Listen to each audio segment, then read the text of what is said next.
स्वागत है आज के इस परिचर्चा में। आपातकाल के ऊपर चर्चा हो गई, नेहरू जी और मोदी जी की तुलना भी हो गई। आपातकाल क्या लागू है इसकी भी चर्चा हो गई। उसी के साथ साथ एक चर्चा और कि मोदी युग और इंदिरा युग में कैसा था भारत और इस दोनों युगों को हम किस रूप में देखें। मोदी जी के 12 साल होने जा रहे हैं, इंदिरा गांधी से ज्यादा समय तक वो प्रधानमंत्री रहे हैं। दोनों युग में क्या तुलना होनी चाहिए? सही मायनों में देखा जाए तो आजादी के बाद से जितने पीएम रहे हैं, दोनों लोग शक्तिशाली पीएम की श्रेणी में अब आ चुके हैं। इन दोनों पीएम के दौर में भारत बहुत महत्वपूर्ण पड़ाव से गुजरा है और देश की सामाजिक आर्थिक कई तरह की जो चीजें हैं वो बदली हैं और बदलने का दौर भी जारी है। इंदिरा गांधी जी ने अपने कार्यकाल में जो कुछ भी किया उसका प्रभाव आज तक देखा जा सकता है। इसी तरह नरेंद्र मोदी जी के कार्यकाल में जो भी निर्णय लिए गए अथवा लिए जा रहे हैं, जैसे कल पासपोर्ट को नागरिकता का पैमाना नहीं माना गया, आने वाले पूरे वर्षों में मतलब 2 से 3 दशक भारत इन्हीं के निर्णय के इर्द गिर्द घूमने वाला है। दोनों के व्यक्तित्व में बहुत कुछ समानता है, अंतर्विरोध है तो अलगाव भी है। थोड़ी सी परिचर्चा आज की इसी के ऊपर। मैंने कुछ होमवर्क किया। होमवर्क में चूंकि थोड़ी सी चीजों को एक्सप्लेन करने में आसानी हो जाती है और टू द पॉइंट चीजें रहती हैं, तो मैं देख रहा था कि आखिर दोनों व्यक्तित्व का मूल्यांकन किस आधार पर किया जाए। तो आमतौर पर देखा जाता है कि किसी भी दो व्यक्तियों के मूल्यांकन का आधार यही होता है कि उस व्यक्ति ने राष्ट्र को क्या दिया, उसके व्यक्तित्व, उसकी विचारधारा, उसकी सोच, उसकी समझ, उसके कार्यकाल में लिए गए निर्णय और निर्णयों से देश की सामाजिक आर्थिक संरचना में हुए बदलाव। मानक यही होना चाहिए, न कि श्रीमती गांधी का अफेयर कैसे था या मोदी जी का अफेयर किससे है। ये सब बचकानी चीजें हैं, इनका कोई मतलब नहीं है। व्यक्तिगत जीवन के क्रियाकलापों को अलग रखते हुए मूल्यांकन का आधार हमेशा होना चाहिए यह किस व्यक्ति ने अपने पद पर रहते हुए अपने पद के दायित्वों का पालन कैसे किया और देश की एकता और अखंडता कैसे प्रभावित हुई। अगर इस आधार पर देखें तो श्रीमती गांधी की जो आइडियोलॉजी है वो पूर्ववर्ती उनके पिता नेहरू जी के विचारधारा या विरासत को आगे बढ़ाती है। वही समाजवाद, वही वामपंथ, वही सेकुलरिज्म, बाद में सेकुलरिज्म भी जुड़ा। समाजवाद मतलब सरकारी व्यवस्था, वामपंथ का उन्हें समर्थन मिला जब कांग्रेस का विभाजन हुआ था और उसमें उन्होंने अपने आप को धर्मनिरपेक्षता का पैरोकार बताया। और एक जो शब्द उभर करके आता है कि श्रीमती गांधी की आइडियोलॉजी को किस वे में डिफाइन करिए, तो वो है कॉन्स्टिट्यूशनल स्टेट, संवैधानिक राज। कहने का मतलब है यह देश संविधान से चलेगा। संविधान गांधी और नेहरू की विरासत का है, कांग्रेस ने बनाया, कांग्रेस ने ही स्वतंत्रता आंदोलन लड़ाया। कांग्रेस का मतलब सिर्फ गांधी और नेहरू होते हैं और हम उन्हीं की विचारधारा के अनुसार आगे बढ़ाएंगे। कुल मिलाकर के निष्कर्ष यही है। गांधी जी और नेहरू जी के अलावा अन्य कौन है वो इससे बाहर है। कांग्रेस एक व्यक्ति विशेष की विरासत न होके पूरी एक आंदोलन का नाम था, वो भी इससे बाहर है। इस देश के नवनिर्माण में 80 से भी ज्यादा राजनीतिक दलों की सक्रियता देखी गई, वो भी इससे बाहर है। कुल मिलाकर के श्रेय श्रीमती गांधी इस बात पर लेती रही कि इस देश का शासन संविधान से चलेगा और संविधान बनाने में मेरे पिता और गांधी जी का पूरा योगदान है या उनके आशीर्वाद का है। मैं उनकी स्वाभाविक उत्तराधिकारी हूं। हाल के दिनों में कुछ बहुत मशहूर किताबें आई हैं। इसके पहले भी आप अगर पढ़े होंगे तो पुपुल जयकर की किताब है, कुमी कपूर का है, विनोद मेहता का है, या दर्जनों किताबें हैं। मैं अभी ये पुस्तक लेके आया, इंदिरा फाइल्स। बहुत स्तरीय पुस्तक तो नहीं है, लेकिन उसमें इंदिरा गांधी के जीवन से जुड़े हुए वो पहलुएं सामने आई हैं जिससे श्रीमती गांधी के बारे में थोड़ा सा निर्णय लेना आसान हो जाता है। इनके विपरीत अगर मोदी जी की विचारधारा को देखें तो मोदी जी स्वाभाविक रूप से दक्षिणपंथ विचारधारा के अनुयायी दिखते हैं। प्राइवेट सेक्टर से उनका लगाव जाहिर है। गजब का ये घराना है। ये घराना में आप अडानी अंबानी देख सकते हैं और कहीं ना कहीं वो भारत की संस्कृति से बहुत अगाध प्रेम करते हुए दिखते हैं, स्वाभाविक उत्तराधिकारी। और एक जो ये विचारधारा है कि यह देश संविधान से चलेगा, उसके विपरीत मोदी जी उस विचारधारा के बहुत करीब हैं कि यह देश संविधान से नहीं, देश के धर्म, देश की संस्कृति, देश के रीति रिवाज, उससे चलेगा। अगर बिहार और तमिलनाडु जुड़े हैं तो वो संविधान से जुड़े होंगे, लेकिन उससे ज्यादा महत्वपूर्ण है दोनों के बीच में आपस में सांस्कृतिक का जुड़ाव। बनारस और तमिलनाडु में अद्भुत संबंध है, चाहे वो काशी तमिल समागम हो या संगम युग का जो भी हो। तो इनकी जो विचारधारा मानी जाती है, एक शब्द में कहें, कॉन्स्टिट्यूशनल स्टेट। पिछले 12 सालों से देश में जो आइडियोलॉजी की लड़ाई चल रही है वो यही है कि कांग्रेस वाले या राहुल बाबा भी कहते हैं कि यह देश एक कॉन्स्टिट्यूशनल स्टेट है या कॉन्स्टिट्यूशनल संवैधानिक राज्य है, तो बीजेपी वाले कहते हैं कि यह देश एक सांस्कृतिक राष्ट्र है। इसको सांस्कृतिक राष्ट्रवाद कहा जाता है और इसकी है। तो आइडियोलॉजी के बेस पर डिफरेंसेस ये देखी गई।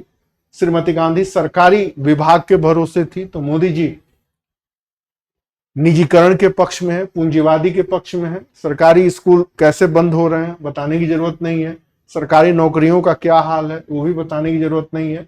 ठीक है, अच्छी बात है, पूंजीवाद अच्छी चीज है, प्राइवेट सेक्टर भी अच्छी चीज है, लेकिन अगर शिक्षा, स्वास्थ्य, लोगों के सामाजिक सुरक्षा भी प्राइवेट सेक्टर में भरोसे रख देंगे तो ये बोतल भी बिक रहा है, पानी भी बिक रहा है, हवा भी बिकेगा इस देश में। खैर, वो अच्छा है बुरा है, इसकी निष्कर्ष भविष्य पे छोड़ देते हैं। अब बात करते हैं कार्यशैली की।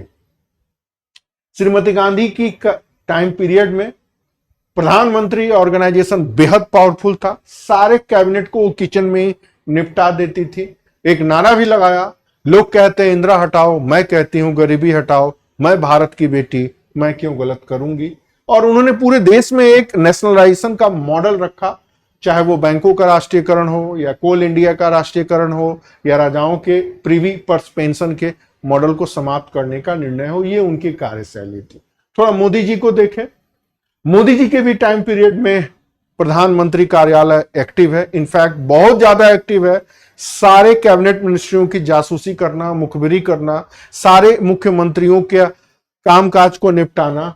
पीएमओ, और पीएमओ में भी कौन पीएमओ, गुजरात ला भी एक्टिव है। ये आरोप एकदम 100% सही है। जिस प्रकार लोकप्रिय नारों का प्रयोग श्रीमती गांधी करते हुए देखती हैं, मोदी जी भी यही कहते हैं, सबका साथ सबका विकास। और मोदी जी क्यों लोकप्रिय हैं, इसके पीछे लंबे चौड़े उनके जो पक्षकार हैं, कल्याणकारी योजनाओं को लागू करने और गरीबों को फायदा पहुंचाने का एक प्रमुख उदाहरण देते हैं। ये भी कहते हैं कि उस समय सिर्फ नारा लगा गरीबी हटाओ, बाद में इनके बेटे आए, उन्होंने कहा गरीब ही हटा दो। यहां नारा लगा, यहां इंप्लीमेंट हो रहा है। लेकिन सही मायनों में अगर मूल्यांकन करें तो ये इंप्लीमेंट इसलिए हो रहा है क्योंकि देश में डीबीटी, इलेक्ट्रॉनिक गवर्नेंस या मेथड आ गया है। पहले 1 रुपया 100 रुपया चलता था तो 1 रुपया पहुंचता था। अब बीच में खासकर जब से इलेक्ट्रॉनिक ट्रांजैक्शन आया है, स्वाभाविक रूप से ईमानदारी आ गई है। खैर, चलती रहेगी। अब बात करते हैं छवि की। 1971 के बाद श्रीमती गांधी की छवि विराट हो गई थी। खासकर 1974 में जो इन्होंने परमाणु परीक्षण किया, उससे इनकी छवि आयरन लेडी या भारत की दुर्गा की बनी। ये 2 ऐसी घटनाएं हैं निसंदेह जो श्रीमती गांधी के आयरन लेडी इमेज से जुड़ी हुई हैं। हालांकि बीजेपी के जितने तमाम समर्थक हैं, इनकी लानत मानत करने में कहीं पीछे नहीं हटते हैं। एक बड़ा आश्चर्य होता है, कंगना रनौत किस विचारधारा की है बताने की जरूरत नहीं है। जब वो इमरजेंसी फिल्म बना रही थी, उसके पहले एक और फिल्म बनी थी हिंदू सरकार, उसमें भी श्रीमती गांधी के डिक्टेटर को दिखाया गया। इमरजेंसी फिल्म बन रही थी तो लगा कि श्रीमती गांधी के सारा ब्लैक हिस्ट्री सामने आ जाएगा, लेकिन हुआ उल्टा। वो तो श्रीमती गांधी की समर्थक निकल आए। अब ये उनका हृदय परिवर्तन कैसे हुआ, मुझे इस बात की जानकारी नहीं है, लेकिन श्रीमती गांधी की मजबूत छवि बनाने में, आयरन लेडी को बनाने में इन 2 घटनाओं का बहुत बड़ा योगदान है। भारत की दुर्गा नामक स्टेटमेंट वाजपेयी जी ने खुद दिया था, हालांकि बाद में पलट गए, कहते हैं मैंने नहीं दिया, भगवान जाने। अब मोदी जी की थोड़ी सी देखते हैं। 2016 की नोटबंदी, पाकिस्तान के ऊपर उरी सर्जिकल स्ट्राइक, 5 अगस्त 2019 को आर्टिकल 37G का उन्मूलन, सिटीजन अमेंडमेंट एक्ट एनआरसी, चीन की चुनौती का सामना करना, पाकिस्तान को काबू में रखना, अरब देशों के साथ संबंध, विश्व राजनीति में एक स्वतंत्र पहचान बनाना और इंडिया की जो इमेज मनमोहन जी के कार्यकाल में लानत मानत करने वाले सॉफ्ट स्टेट की हो गई थी, उसकी छवि को बदलना या उसकी छवि को ध्वस्त करना। ये इतने मुद्दे हैं जिस पे स्पष्ट रूप से कहा जा सकता है कि नरेंद्र मोदी जी भी इंदिरा जी के समकक्ष हैं, कहीं कम नहीं है। मैं ये नहीं कह सकता कि इंदिरा जी से बेहतर है, लेकिन समकक्ष तो दिख ही रहे हैं। हालांकि ट्रंप के मुद्दे पर जो लानत मानत हो रही है वो भी उदाहरण हमारे सामने है, लेकिन एक साथ इजराइल और ईरान दोनों के साथ संबंधों को बनाए रखना, मुझे नहीं लगता कि 1947 के बाद विदेश नीति के दौर में ऐसा दौर आया है कि एक दिन पहले वो ईरान से वापस आ रहे हैं, अगले दिन अटैक हो रहा है। सब जानते हैं कि भारत इजराइल के पक्ष में है और आज भी खुमैनी के मरने के बाद जो उनके दफनाने की प्रक्रिया उसमें भारत को बुलाया जा रहा है, या फिर रूस और यूरोप के साथ एक साथ संतुलित व्यवहार करना और यूरोप के धौंस जमाने का उसी स्तर पर जवाब देना, या फिर कल कनाडा के मुद्दे पर जिस तरह भारत के सामने कनाडा ने घुटने टेके, या सबसे बड़ी बात चीन हमेशा से आंख दिखाता आ रहा है, लेकिन चीन को प्रत्युत्तर देना, काबू में रखना, सामान्य स्थिति बहाल करना, निसंदेह भारत की विदेश नीति का यह स्वर्णिम दौर है, जिसका श्रेय आप मोदी जी को दें या एस जयशंकर जैसे बुद्धिमान व्यक्ति को, जिसको भी देना हो दौर दें। लेकिन इस मामले में देखें मजबूत छवि में, तो कहीं भी दोनों नेता एक दूसरे को ऊपर नीचे करते नजर नहीं आते हैं। निष्कर्ष यही कह सकते हैं कि दोनों नेता समकक्ष हैं और दोनों नेता अपने अपने युग में मजबूत छवि और कठिन निर्णय लेने वाले नेता के रूप में सामने आ रहे हैं। अब थोड़ा आते हैं ऑर्गेनाइजेशन के प्रति इनका क्या व्यवहार रहा। श्रीमती गांधी ने प्रतिबद्ध न्यायपालिका नौकरशाही का कॉन्सेप्ट दिया। कहना था कि न्यायपालिका भी सरकार का काम करे, आईएएस पीसीएस भी करे, और सीबीआई और ईडी को काबू में करके विपक्ष के नेताओं का मटिया मेट किया। नारा भी लगा, एक शेरनी 100 लंगूर, चिकमंगलूर चिकमंगलूर। चिकमंगलूर कर्नाटक में एक जगह जहां श्रीमती गांधी चुनाव लड़ रही थी, तो ये नारा लगा। सेम यही प्रवृत्ति दिख रही है, इसमें कहीं कोई अंतर नहीं दिख रहा है। कहने का मतलब है संस्थाओं की भूमिका के रूप में इंदिरा गांधी युग की पुनरावृत्ति दिख रही है, और जो काम पहले इंदिरा गांधी के नेतृत्व में 5 पांडव किया करते थे, 5 पांडव कश्मीरी मूल के ब्राह्मण लोग थे, इंदिरा गांधी के सलाहकार थे, बहुत लोग थे उसमें, आज वो काम अकेले मोटा भाई कर रहे हैं। मतलब पहले सीबीआई और ईडी, आईबी और रॉ 5 पांडव के हाथ में थे, आजकल मोटा भाई के हाथ में है। तो कहने का मतलब है कि भारत में जितनी संस्थाएं हैं वो जिस तरह श्रीमती गांधी के दौर में थी, मोदी जी में भी उसकी पुनरावृत्ति दिख रही है। आप देखें श्रीमती इंटरनल डेमोक्रेसी का मतलब लोकतंत्र, राजनीतिक दल, जनप्रतिनिधि, ऊपर से नीचे तक संगठनात्मक चुनाव, फलाना ठिकाना। पहले श्रीमती गांधी में ऊपर से नीचे तक समाप्त प्राय था, जो हाईकमान ऑर्डर करता था वही होता था। इनफैक्ट संजय गांधी जी किस प्रकार पूरे देश में यूथ कांग्रेस के माध्यम से इस देश के आंतरिक लोकतंत्र का गला घोंट चुके थे, बताने की जरूरत नहीं है। एक बड़ा दिलचस्प वाकया नजर आया।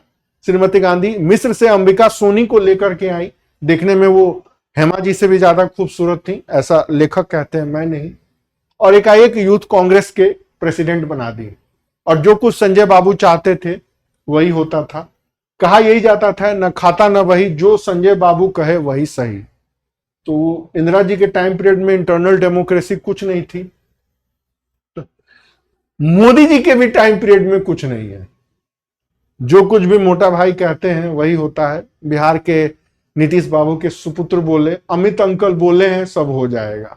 उसी तरह उत्तर प्रदेश या मेरे पैतृक गांव के विधानसभा क्षेत्र के एक प्रतिनिधि ने कहा है, अमित शाह से बात हो गई है। दूध के दांत नहीं टूटे हैं। भारत के सभी असंतुष्ट राजनीतिज्ञ अपने आप को बात हो जाने का उदाहरण लोगों के बीच में देते हैं। कहने का मतलब है पहले भी इंटरनल डेमोक्रेसी नाम की कोई चीज नहीं थी, आज भी नहीं है। थोड़ी इकोनॉमिक पॉलिसी की बात करें, श्रीमती गांधी की पॉलिसी थी नेशनलाइजेशन की, समाजवादी व्यवस्था, और मोदी जी की पॉलिसी है टोटली प्राइवेट सेक्टर या निजीकरण की। तो यहां पर श्रीमती गांधी के व्यक्तित्व से मोदी जी टोटली डिफरेंट दिखाई देते हैं। वो दौर भी था सरकारीकरण का और ये दौर निजीकरण का है। विदेश नीति की बात करें तो श्रीमती गांधी की विदेश नीति सोवियत रूस समर्थक अरब देशों के अनुसार और गुट निरपेक्ष आंदोलन का मुखौटा लगाए चल रही थी। मुझे ये कहने में कहीं कोई दो राय नहीं, मैं संविधान, राज व्यवस्था, विदेश नीति जैसे विषय का शिक्षक हूं। उस समय भी ये दौर था और आज ये दौर है। फर्क इतना है कि स्वतंत्र है और राष्ट्र हित सर्वोपरि है। 1971 के बाद कश्मीर को पाकिस्तान से क्यों नहीं लिया गया, 1971 की लड़ाई या अरब देशों में होने वाले खूनी संघर्षों पर चुप्पी या गुट निरपेक्ष आंदोलन जैसे एक नया कॉन्सेप्ट मुखौटा लगा करके सोवियत संघ से गलेबाजियां करना, हो सकता है कि राष्ट्र की प्राथमिकता कुछ और हो, लेकिन श्रीमती गांधी के कार्यकाल को हम ये नहीं कह सकते हैं उन्होंने न राष्ट्र हित का सौदा किया, न राष्ट्र की मान मर्यादा को गिरने दिया। सही मायनों में कहें तो विदेश नीति में दोनों शासकों का, दोनों प्रधानमंत्रियों का कार्यकाल अपने आप में महान है और बेहतर है। यहां पर तुलना नहीं होनी चाहिए। राष्ट्र हित सर्वोपरि रहा। 1970 और 71 के बीच में जिस प्रकार अमेरिका ने भारत पर दबाव बनाया था और जिस प्रकार अपने जहाजी बेड़े बंगाल की खाड़ी में भेज दिए, तो फिर सोवियत संघ से समझौता करने के अलावा चारा ही क्या था। नेम का मुखौटा उस समय भी लगा था, आज भी लगा है। तो राष्ट्र की प्राथमिकताएं अलग होती हैं। हम जैसे किसी भी विश्लेषक स्वतंत्र हैं लानत मानत करने के लिए, लेकिन यहां पर दोनों प्रधानमंत्रियों का कार्यकाल अपने आप में महत्वपूर्ण है। दोनों लोगों ने अपने अपने सामर्थ्य के अनुसार राष्ट्र की एकता, अखंडता और मजबूती को अच्छे तरीके से प्रस्तुत किया। तुलना बेमानी है। अब बात करते हैं कॉन्स्टिट्यूशनल मर्यादा की या संवैधानिक मर्यादा की। तो श्रीमती गांधी के कार्यकाल में इमरजेंसी लगी, डिक्टेटरशिप लगी, संवैधानिक मूल्यों का क्षय हुआ। मोदी जी के भी टाइम पीरियड पर कहा जा रहा है कि कुछ हद तक जो कॉन्स्टिट्यूशनल वैल्यू है वो कम हुए हैं, लेकिन जिस प्रकार की लानत मानत बेइज्जती मोदी जी की हो रही है, हिम्मत नहीं थी कि श्रीमती गांधी को कोई कुछ कह सके, तुड़वा देती थी। कुछ मायनों में मैं उनका कायल इस मायने में हूं कि एक औरत होते हुए भी उन्होंने वो निर्णय लिए जिसकी चर्चा भविष्य तक होते रहेगी। कह सकते हैं कि श्रीमती गांधी एक लेखक तो ये भी कहते हैं, सारे मर्दों को रौंद दिया एक औरत ने। उनको आप औरत की श्रेणी में क्यों रखते हैं? वो अब भारत के सबसे मजबूत राजनीतिक खानदान की वारिस हैं। वो भारत के सबसे शक्तिशाली व्यक्ति के परिवार से जुड़ी हैं। वो भारत की प्रधानमंत्री की बेटी हैं। औरत के रूप में उनको डिफाइन मत करिए। वो सिर्फ एक लेडीज हैं, लेकिन उनके हृदय में, उनके मन में, उनके व्यक्तित्व में मोतीलाल नेहरू, जवाहरलाल नेहरू, गांधी जी का एक अमिट छाप है और देश के सबसे शक्तिशाली राजनीतिक घराने का वंशज होने का एक गौरव भी है। तो कह सकते हैं कि संवैधानिक मर्यादा का क्षय जितना श्रीमती गांधी के कार्यकाल में हुआ, थोड़ा बहुत दिख रहा है। बाकी कहीं भी मोदी जी श्रीमती गांधी के समकक्ष यहां तो नहीं टिकते। विपक्ष की बात करें तो विपक्ष के प्रति श्रीमती गांधी बेहद कठोर थी, कुचल देती थी, दबा देती थी, टॉर्चर भी करती थी और जेल में रखवा के धुनवाती भी थी। संजय गांधी तो उल्टा कुछ कर देते थे। इस मामले में सिर्फ आरोप लग रहा है, मोदी जी तो सिर्फ ईडी और सीबीआई भेज रहे हैं। श्रीमती गांधी जी तो पुलिस भेज के तुड़वा भी देती थी। तो इस मामले में भी मोदी जी श्रीमती गांधी के समकक्ष कहीं नहीं है। चाहते तो ये भी कर सकते थे, लेकिन सोशल मीडिया इतना पावरफुल है और धन्य है यूट्यूबर्स का जो गांव गांव गली गली में भूल देते हैं सरकार की भूमिका को अपने हिसाब से एक्सप्लेन करने में वो सक्रिय रहते हैं। तो यहां भी आप देखिए तो विपक्ष के प्रति सिर्फ ईडी और सीबीआई एक्टिव है, बट श्रीमती गांधी तो बहुत कठोर थी, कुचल देती थी, दबा देती थी और टॉर्चर भी करके दोनों आती भी थी। एक और भी है, इंदिरा गांधी बनाम मोदी में बेहतर कौन है? तो मैं फिर वही बात कहना चाहूंगा कि राष्ट्र कैसे प्रभावित हुआ, दोनों नेताओं ने देश और समाज को क्या दिया, राजनीति, प्रशासन, संवैधानिक व्यवस्था कैसे प्रभावित हुई और देश की सामाजिक आर्थिक लोकतंत्र को स्थापित करने में क्या पहल हुई, और जो परंपरा में परिवर्तन श्रीमती गांधी के दौर में हुआ या उनकी विरासत देश को कैसे प्रभावित कर रही है, या फिर मोदी जी जो परंपरा में परिवर्तन कर रहे हैं उससे हमारी विरासत कैसे प्रभावित करने वाला है। ये 5 पैमाने हैं जिनके ऊपर मूल्यांकन किया जा सकता है, और मूल्यांकन का पैमाना क्या होगा वो चीजें मैंने यहां लिखी है। अब देखते जाइए जम्मू कश्मीर की स्थिति श्रीमती गांधी बनाम मोदी के युग में कैसी रही। पंजाब के अलगाववाद या आतंकवाद को जन्म देने का श्रेय श्रीमती गांधी को है, तो मिटाने का श्रेय भी श्रीमती गांधी को है। मोदी जी अभी मूक दर्शक बने हुए हैं, स्टैंड क्लियर नहीं है। नक्सलवाद श्रीमती गांधी ने बुरी तरह कुचला, मोदी जी ने भी कुचला। आतंकवाद के प्रति श्रीमती गांधी जी सॉफ्ट कॉर्नर थी, मोदी जी स्टैंड के रूप में दिखाई देते हैं। द्रविड़वाद, दक्षिण भारत की राजनीति को श्रीमती गांधी ने काफी हद तक टक्कर लिया, मोदी जी ने द्रविड़वाद की विचारधारा को काफी हद तक कमजोर किया। बट इसमें मैं मोदी जी भी की छवि को छोड़ करके हम जैसे तमाम लेखक, विश्लेषक, विचारक जो भी हैं जो स्वतंत्र रूप से इस विचारधारा को कमजोर करने में सक्रिय भूमिका निभा रहे हैं, उनकी भूमिका अलग है। आदिवासी पहचान को लेकर श्रीमती गांधी का कोई विशेष स्टैंड नजर नहीं आता, लेकिन मोदी जी का विशेष स्टैंड नजर आता है। ठीक उसी तरह न्यायिक, प्रशासनिक, राजनीतिक भ्रष्टाचार पर श्रीमती गांधी के कार्यकाल में स्पष्ट रूप से करप्शन पीएमओ से संचालित हुआ। मोदी जी का कार्यकाल अभी तक तो चुप दिखाई देता था, लेकिन ये नीट पेपर आओ या राम मंदिर का घपला या अंबानी अडानी फिलहाल अभी तक बहुत ज्यादा सामने नहीं आ रहा है, आगे देखते हैं क्या होता है। सांप्रदायिकता बनाम धर्मनिरपेक्षता, ये 2 विचारधाराओं को श्रीमती गांधी ने अपने हितों के अनुकूल खूब कैश कराया, तो मोदी जी भी इसको कैश करा रहे हैं। श्रीमती गांधी ने भारत की राजनीति में धर्मनिरपेक्षता को एस्टैब्लिश किया और सांप्रदायिकता को छोड़ा या एक राजनीतिक हथियार बनाया, तो मोदी जी ने उलट दिया, धर्मनिरपेक्षता को बेबुनियाद, औचित्यविहीन, ब्रेकिंग इंडिया फोर्सेस, भारत की एकता और अखंडता को ध्वस्त करने वाली विचारधारा के रूप में धर्मनिरपेक्षता को स्थापित करके एक डिक्शनरी से ही बाहर कर दिया और सांप्रदायिकता की पूरी परिभाषा बदल दी।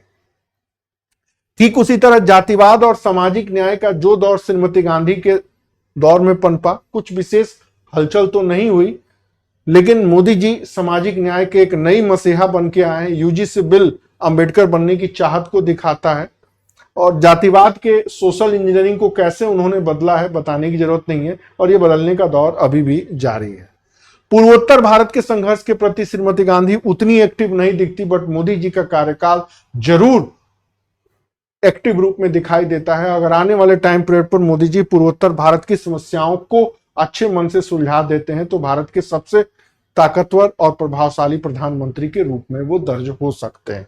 उसी तरह आर्थिक नीति, विदेश नीति, इंटरनल सिक्योरिटी या आत्मनिर्भरता या शिक्षा नीति, ये 5 ऐसे मामले हैं जिनके ऊपर मोदी जी की नीतियों का प्रभाव हम देख सकते हैं।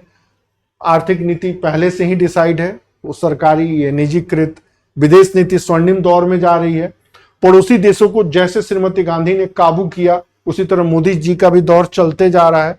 इंटरनल सिक्योरिटी इस समय काफी हद तक टाइट दिख रही है। श्रीमती गांधी के टाइम पीरियड पर भी उन्होंने अपने सामर्थ्य के अनुसार निर्णय लिया। आत्मनिर्भरता के मामले में श्रीमती गांधी जी ने जिस प्रकार डीआरडीओ को लेके आए या एपीजे कलाम को लेके आए या मिसाइल प्रोग्राम शुरू किया, मोदी जी उसके आगे बढ़ते हुए दिखाई देते हैं। मेक इन इंडिया की पॉलिसी, और आज भारत की रक्षा नीति 24 से ज्यादा देशों में एक्सपोर्ट करते हुए दिखाई देती है। शिक्षा नीति के बारे में मैं मोदी जी को 0 पॉइंट दूंगा कि इस देश की शिक्षा नीति के कबाड़ा करने में उन्होंने कहीं कोई कमी नहीं रखी, और जिस प्रकार की उम्मीद खासकर राष्ट्रवादी माने जाने वाली संस्थाओं के प्रति और एक शिक्षक होने के नाते मैं करना चाहता हूं मोदी जी से, वो पूरी नहीं हुई है। अब इंदिरा जी के कार्यकाल में शिक्षा नीति क्या रही, कैसे रही, पूरा उन्होंने वामपंथीकरण कर दिया, ये बात सभी लोग जानते हैं। फिलहाल ऐसे कई सारे मुद्दे हैं जिसमें दोनों नेताओं की तुलना का दौर जारी रहेगा।